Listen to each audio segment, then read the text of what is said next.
पाकिस्तान तहरीक इंसाफ के सदर चौधरी परवेज़ इलाही ने इंसदाद दहशतगर्दी की अदालत में अवामी मुस्लिम लीग के सरबराह शेख रशीद से 2 मरतबा टेलीफोन पर गुफ्तगू की। ज़राए के मुताबिक कमरा अदालत में 2 मरतबा परवेज़ इलाही को शेख रशीद का फ़ोन आया। वकील ने अपने फ़ोन से परवेज़ इलाही की शेख रशीद से बात करवाई। परवेज़ इलाही का फ़ोन पर शेख रशीद से बात करते हुए कहना था, मुझे 2 दिन थाना CIA में रखा जिसमें आपको रखा गया था। बहुत जालिम लोग हैं। मैंने बताया कि दिल में स्टंट लगे हुए हैं। साबिक वज़ीर आला पंजाब का साबिक वज़ीर दाखिला से फ़ोन पर गुफ्तगू करते हुए कहना था, आपके बारे में बता रहे थे कि जब शेख रशीद गिरफ्तार थे तो इन्हें बुखार था।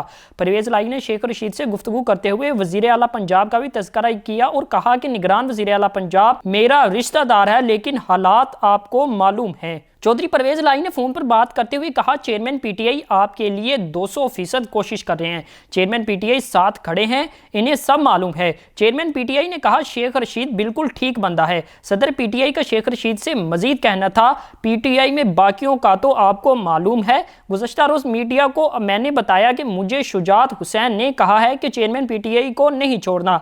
याद रहे कि जुडिशल कॉम्प्लेक्स तोड़ फोड़ केस में इंसदाद दहशतगर्दी अदालत ने चौधरी परवेज़ इलाही के जिस्मानी रिमांड की इस्तदा मुस्तरद करते हुए इन्हें 14 रोज़ा जुडिशल रिमांड पर अडयाला जेल भेजने का हुक्म दिया है।